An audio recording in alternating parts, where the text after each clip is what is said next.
제가 이제 경매를 진행하면서 민사집행법에 대해서 이제 좀 많이 어려움을 잘 몰라서 어려움을 많이 겪게 되면서 제가 요런 책을 샀습니다.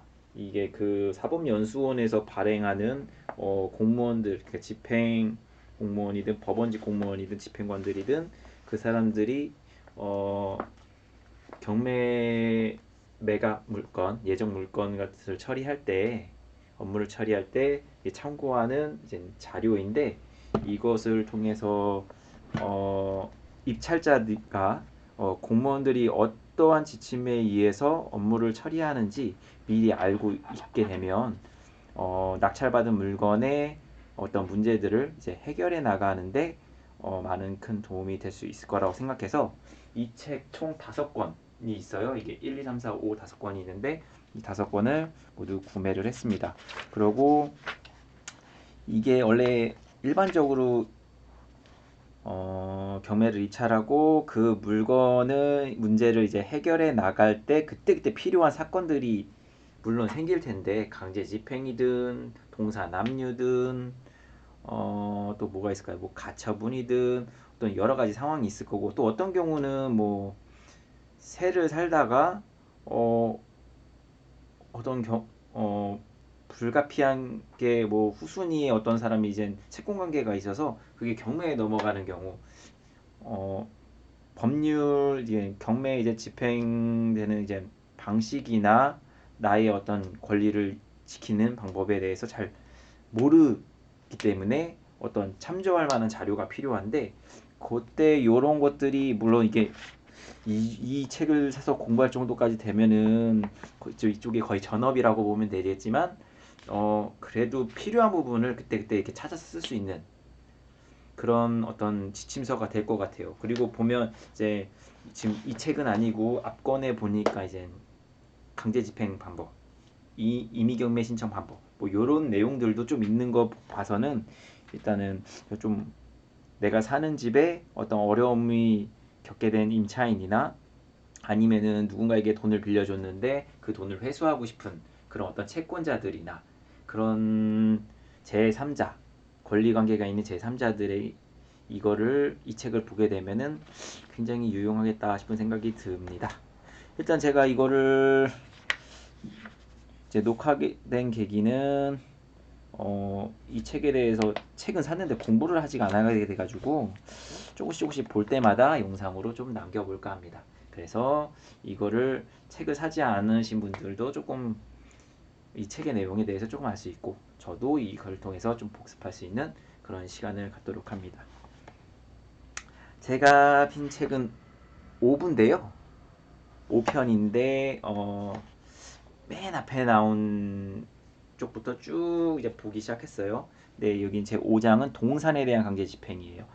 부동산에 대한 강제 집행 먼저 보는 게 맞을지 모르겠지만 저는 일단 부동산에 관한 강제 집행은 어느 정도 알고 있어서 제가 잘 모르는 분야인 동산에 대한 강제 집행 먼저 펴서 보고 있거든요. 일단은 뭐 재미로 보는 건 아니고 나중에 제가 낙찰을 받게 돼서 인도명령 신청을 하고 실제로 강제 집행을 하는데 아직까지는 채무자 임차인이랑 나름 협의가 잘 돼서 이사비 얼마에 이사 나가시고 또 하나는 이제 채무자가 협조를 안 해줬는데 그 집이 공실이어 가지고 딱히 강제 집행까지 간 적은 없어요. 그래서 강제 집행을 가봐야 그 안에 있던 동산을 어떻게 처리할지에 대해서 공부를 하게 되는데 제가 아직 그걸 경험을 하지 않아서 아직 조금 벌게 느껴지고 좀 어렵게 느껴지거든요. 그래서 동산에 대한 강제 집행 먼저 보게 됐어요. 여기 내용을 보면 유체 동산에 대한 강제 집행에 대해서 이제 좀 얘기가 나오는데 유체 동산뿐만이 아니라 이제 채권 그 밖의 재산권도 포함해서 강제 집행할 수 있다고 여기 나와 있고요.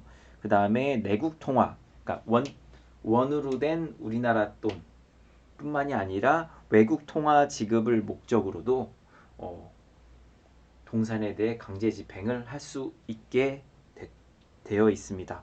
그리고 여기에서 이제 언급하는 게 특정 통화에 대해서 강제 집행은 어렵다라고 얘기가 돼 있어요. 이 말은 뭐냐면 1990년도에 나온 10,000원짜리 원화를 강제 집행한다.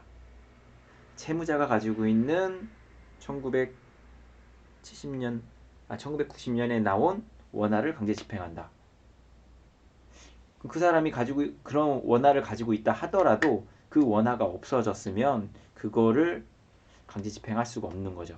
그게 금액으로 특정이 된다면은 충분히 강제 집행을 할 수 있지만 특정 통화, 특정 연식, 특정 지역에서 발행한 요거는 말이 안 되죠. 특정 지역에서 발행한 말은 안 되는 것 같고 특정 연도, 그러니까 뭔가 특정할 수는 없다라고 여기에 나와 있어요. 그리고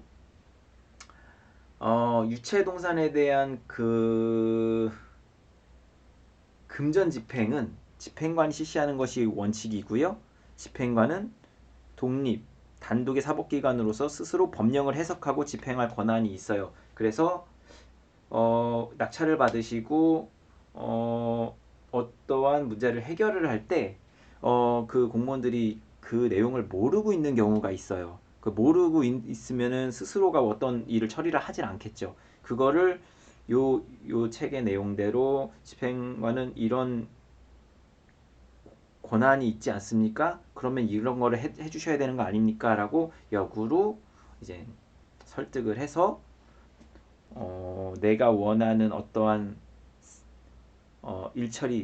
일처리해야 될 어떤 그 사안에 대해서 이제 그 집행관이 대신해서 처리할 수 있도록 계속해서 설득을 해야 되겠죠. 그리고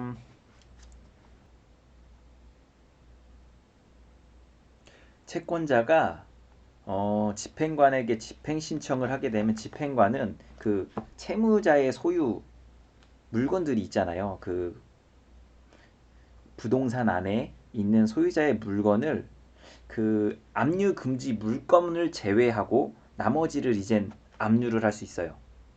그리고 그 압류된 물건을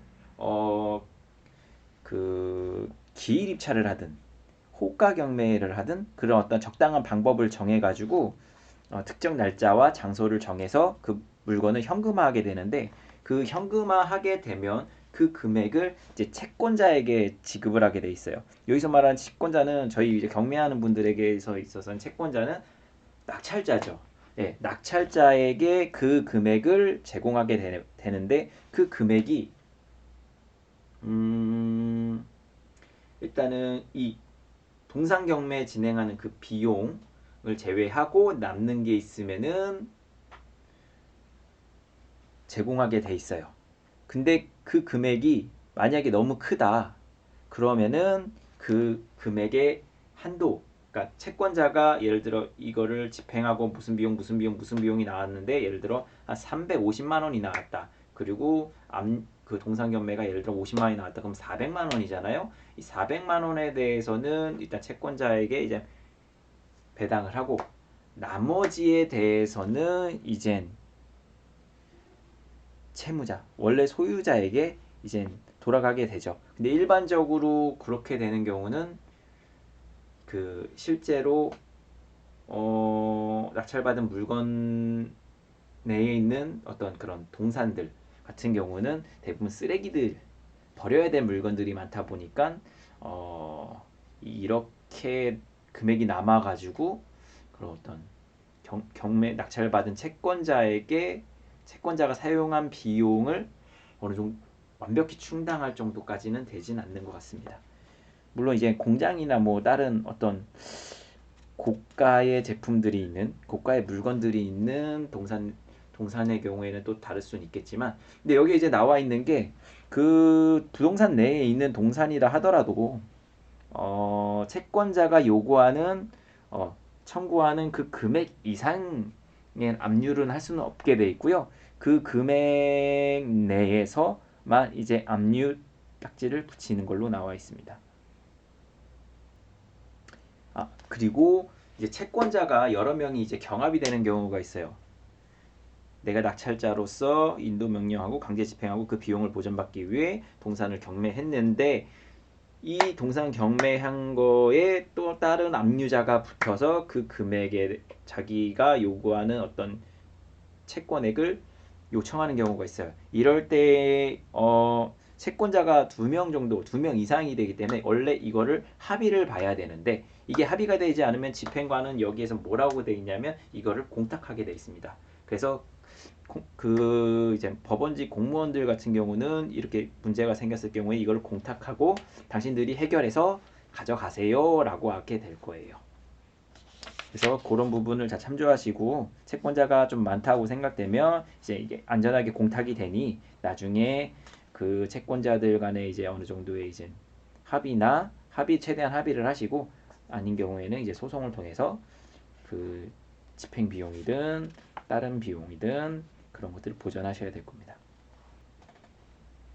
다시 한번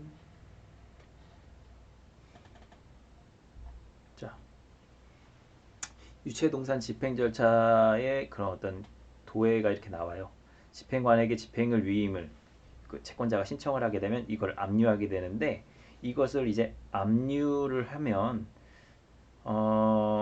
그 압류 물건이 채무자가 그 경매를 당한 사람이 소유하고 그러니까 소유 물건일 수도 있고 채권자가 가지고 있는 물건일 수가 있어요. 예를 들어 소유자가 채권자에게 좀 기다려 달라 이거라도 일단 가지고 있어라. 만약에 이렇게 되면은 내가 만약에 안 하게 되면은 이거를 팔아서라도 뭘 해라 하고서 뭔가를 맡겼을 수가 있어요. 금전적인 가치가 있는 그런 점유물. 그다음에 제3자의 임의 제출물이라는 게 채무자와 어떤 사람의 어떤 제3자와의 어떤 관계에 있어서 채무자 물건인데 제3자가 가지고 있는 물건 이런 것들의 경우도 이제 이렇게 소명만 가능하다면 이제 압류가 가능하고요. 여기 나와 있듯이 이제 초과 압류는 금지되고 그죠? 청구한 금액 이상의 압류는 금지가 돼요.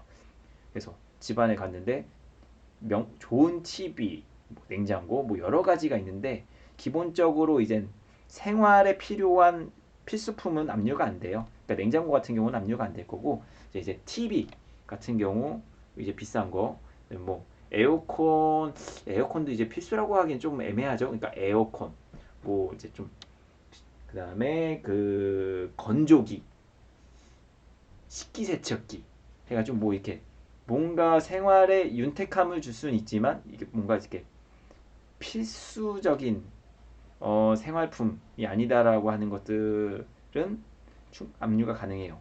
근데 뭐 채무자의 옷, 또 뭐 있을까요? 채무자가 사용하는 어떤 그 예를 들어 뭐 지팡이라든가 신발 또는 안경 또 뭐가 있을까요? 정말 필요한 물건들. 뭐 그 사람이 직업 때문에 어쩔 수 없이 사용하는 뭐 노트북이라든가 뭔가 이렇게 정말 중요한 물품들은 압류를 할 수가 없어요. 그다음에 한번 이거 좀 한번 참고 한번 하시고요.